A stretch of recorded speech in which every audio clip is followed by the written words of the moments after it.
সূর্য এই যে পশ্চিম দিকে ডুববো, পশ্চিম দিকে উঠবো, কিন্তু তার আগে কিয়ামতের আগে সূর্য যেদিন পশ্চিম দিকে উঠবে সেদিনই কিয়ামত। তার আগে যে রাতটা হবে দ্বিগুণ রাত হবে। ওই রাতটা 3টা রাতের সমান হবে। এটা আমি পড়ছি আগে। 3টা রাতের সমান হবে। হাসরের আগে কিয়ামতের পরে, বুঝতে পারছেন ভাই?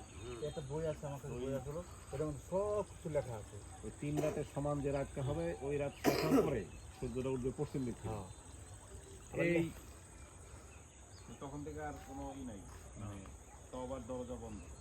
মানে দেখা আছে যদি সূর্য পশ্চিম দিকে থেকে ওঠার আগে আল্লাহ কাছে যদি ফুরাত আল্লাহ আমার গুনাহটা মাফ আল্লাহ মাফ করে উঠার পরেই করলে আরই করবো আর হবে আমাদের গ্রামের বাড়ির আশেপাশে কিন্তু উঠার পরে আরই করলে আর ঘুরতে বের হয়েছি। কিয়ামত কিন্তু তো দেখি শুধু সবুজ আর সবুজ, চারিদিকে শুধু সবুজ আর সবুজ। এত ভালো লাগে এই সবুজ প্রকৃতি দেখতে। আসলে মাঝে মধ্যে গ্রামে এলে মনটাই ভালো হয়ে যায়।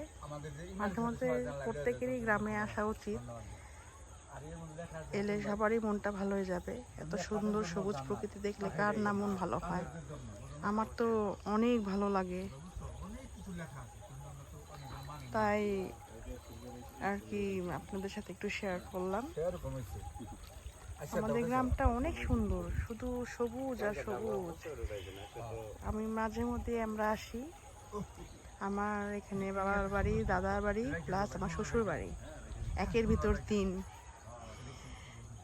ঈদের ছুটির পর দিন চলে আসছি শ্বশুর বাড়িতে। তো ছুটিটা এখানেই কাটাবো। তো কেমন লাগলো সবুজ প্রকৃতি দেখতে? সকাল